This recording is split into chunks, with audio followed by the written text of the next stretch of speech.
You're listening to World of Empowerment Radio, your station for practical spirituality in a changing world.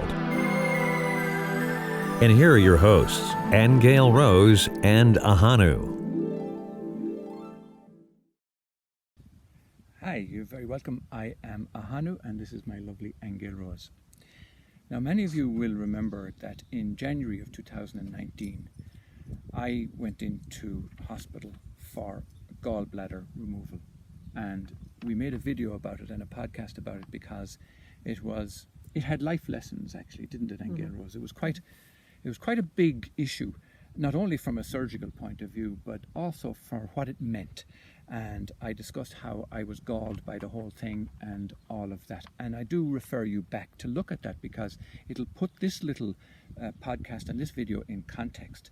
But what I want to bring to you now really is a very good friend of ours by the name of Shashi responded to that video, and she wrote the following, and I'm going to read it for you word for word because I believe it may be of interest and help to you now. So have a listen. Monday, February 11th, 2019. Shashi wrote, "Hello Aingeal and Ahonu.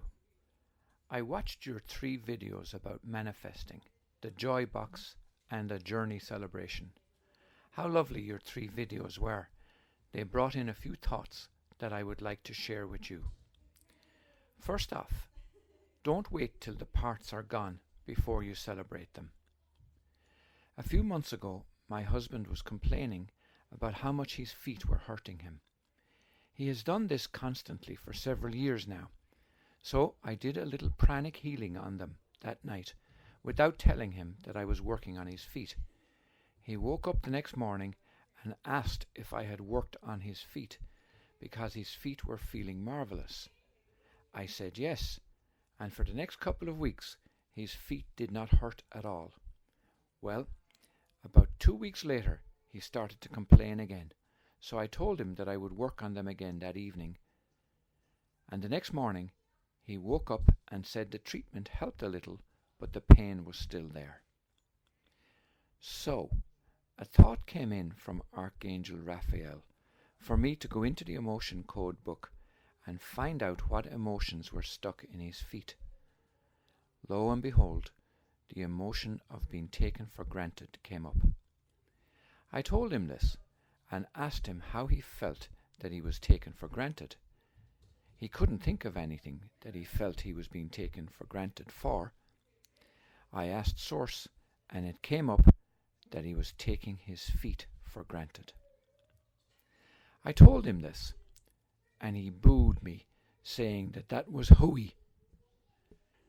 I then brought up the fact that his beautiful feet were the first thing that touched the earth each morning, that they carried him around since he started walking, that they were the feet that ran him around the bases real fast during softball season, the feet that walked him 10 to 15 miles a day on rough terrain for a week of elk hunting, and another week of deer hunting the month before for over 60 years.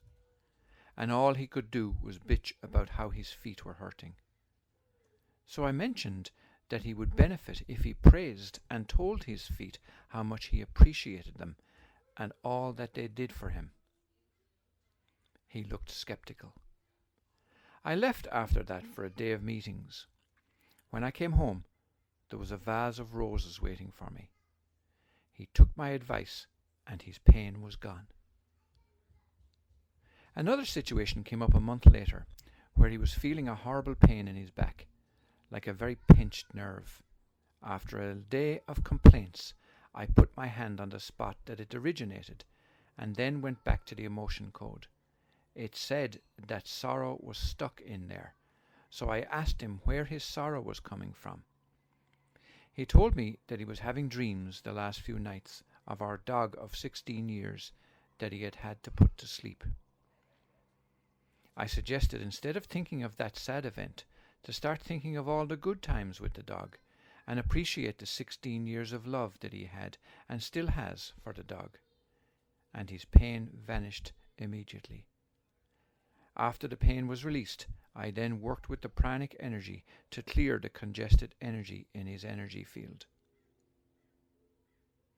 We are very powerful beings, and our emotions and thoughts create our world.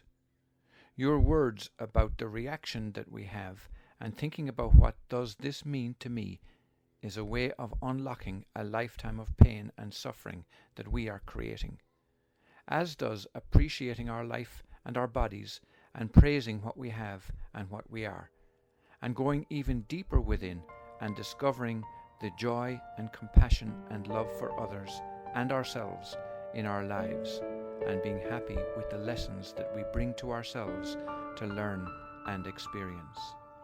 I could go on and on. Thank you.